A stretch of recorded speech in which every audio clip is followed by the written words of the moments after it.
From the moment of right now, you're listening to a colorful podcast with Mukhasi, broadcasting live from a clear atmosphere, and I'm not skydiving alone.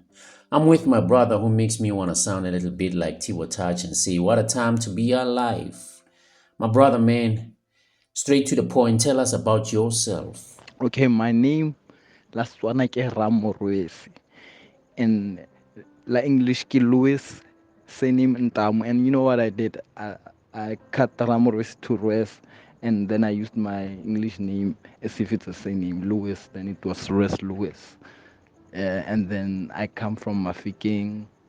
I started doing sound here, but not tata. Nikira tata sound, yes, not the beat sound and DJ. Then I went to school, then came back. Get la huira the like the beats and all that. Well, I started that side ke loko school no mara. I didn't know na hore. Get la na a producer. I just created beats. Then people started buying it them. How about it's a direct? How about the release? Wakola produced by Royce Lewis. So when I never asked them to write produced by Royce Lewis, because I just like nani kita fela hore I'm a beat maker, that's all. But they usually write produced by Royce Lewis. So from there I just said I get producer Royce Lewis, that's all. Ramoresi, Res Lewis, Maftown's finest beat maker, either creator or music producer. That's not all. Whichever way you hear it, I'm telling you, he's musically good. I mean, since well it's called a colorful podcast, let me ask you a simple question. What is your favorite color and what does it signify for you? In short, Well, my favorite color is blue, and it signifies happiness at heart of honor. Yeah, that's my favorite color. and also shooting for the sky. We, from the same secondary school, we were channeled to be engineers of some sort or something. So, how did it come about for you to be a beat maker and believing that you can make it in this game of being a producer? Because personally, from my perspective, you never had signs or showmanship that you will be a beat maker in the future while we were attending that school. You know, like I didn't plan how I'm gonna be a beat make. After matric, I just decided, "Ish, next I to kire IT or sound engineer because I used to have the program there with the Fruity Loops at the time. You know, get try for the visual DJ. So I didn't know if I wanted to be a DJ or a sound engineer. Actually, now I wanted to be a DJ or I didn't know how to get the beats later. So it happened that Hans gets a na good tertiary my first year ke kopana le batho there ba ira di beats so big starter ke ithuta keyboard so be ke like e tshwarela like a speed. I started knowing how to play it ka speed. So I started having that love for making beats. That's when I started, and I realized what good it had. Then that's when we started there. But we never comment in a very positive way. So I just continued and continued like that. And keep on continuing. It's very common and very usual for a host to ask a guest this kind of a question. Although sometimes I would like to shift from the cliche side of it, but hey, who am I to try and break this tradition? So here it comes. Or was I stuttering? What are the challenges of being a beat maker in the music industry?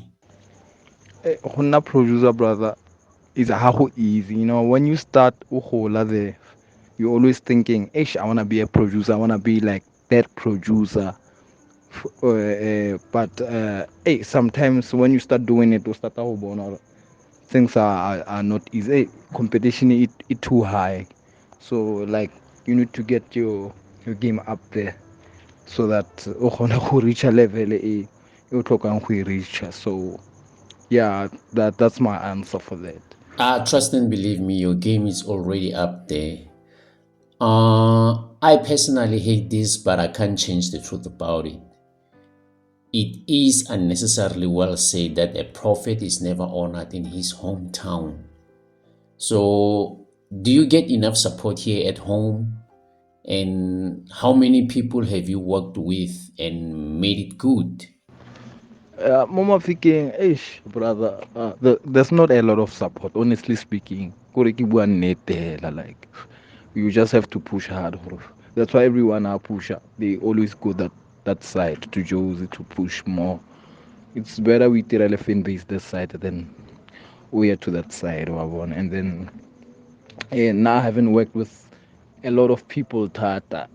I've worked with a lot actually, man. Ish, I don't know how to explain. And so far, I'm working with this other guy, Drejo.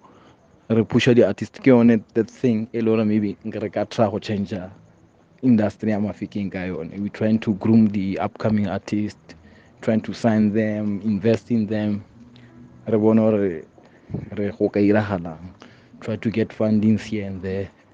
Then we'll see gore go iragalang. But other than that, we've worked with a lot of people, but otherwise we've been working with Lebato as the clients, not the artists.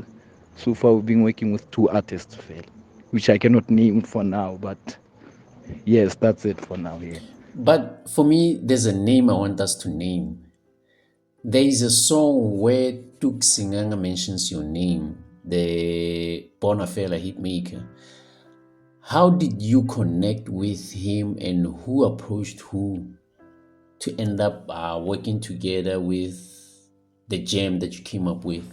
Okay, the way how I met Tuks ke like through this other ntwana engwe ke ntwana ka ke mo rata blind say so I'm sure I'm with it big on number 10 we used to work together Khale, before we even worked with Tuks. So he's the one who met Tuks actually, and he introduced me to Tuks. Tuks came about it as fun. He was like, hey, I want to work with you, Lewen. So that's how we met, and I was so happy even today.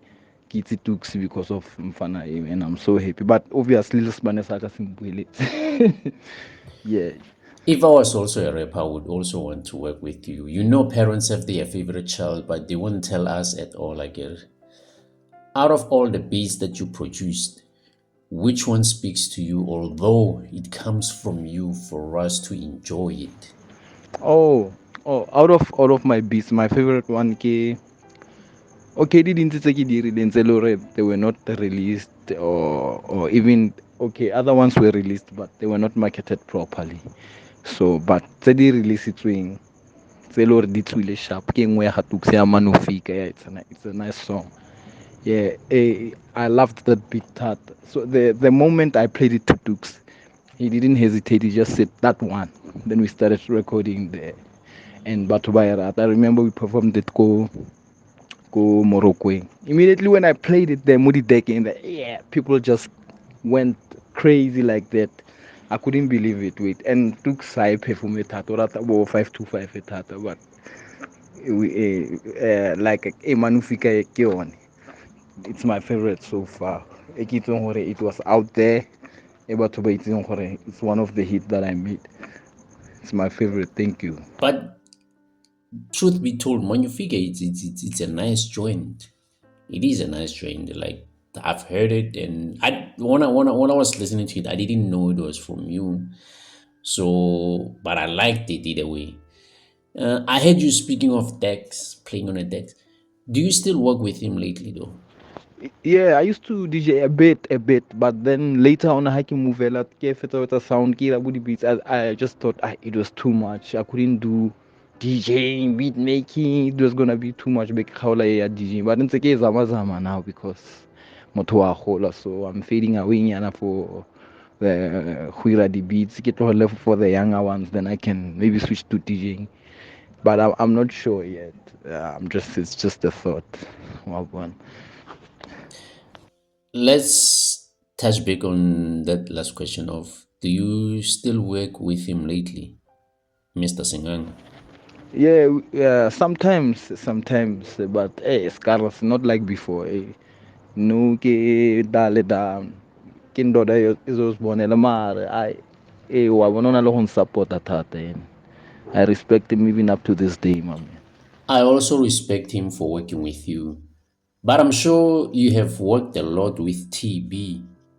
Yeah. Yeah, Tuks big ke uthi sharp blend. Yeah, Lena is pushing hard. Okay, I trust this thing, Lena. Wa push and o only believe by more than yeah. Speaking of belief, positively or negatively, people do talk. What message do you have for people who used to tell you that you won't make it? You're just wasting your precious time by being a big producer. What message do you have for those people? The message we can lay on for but who used to tell me, hey, you won't make it, you won't do what? Yes, Linda Nick sure I would make it. Somewhere somehow, but two someone have a like so or push harder so that or prove it wrong. But this thing business and it takes a while. It's not like 9 to 5 job. So people should just know that they should just respect that they should just respect that thing or this thing a business, and that's it. Like you said, this is business and it ain't personal. Res Lewis, thank you so much. I really appreciate it. And in closing, I'm just gonna say good evening, good evening. Good evening, Mokhasi. It's Russ Lewis here. Thanks for hosting me, my man.